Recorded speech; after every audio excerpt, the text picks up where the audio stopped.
In this video, you will see how to use the Verify Visible keyword in Avo Assure to verify the visibility status of the selected existing object on the landing page of the SAP application when automating it.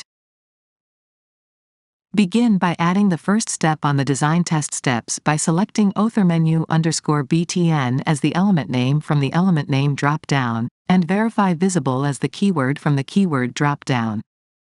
Enter result within curly brackets in the output field to reflect the status after execution.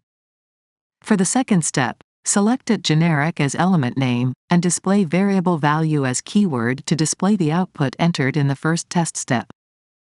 Enter the same value as first test step output field in the input field. Click Save to save the designed test step. Next, click Debug. And click Debug again from the pop-up. This will debug the design test steps and verify the visible status of the other menu option on the SAP landing page. After the debug, the true result indicates the selected object exists, and it's visible, whereas false indicates the object exists but is not visible on the screen.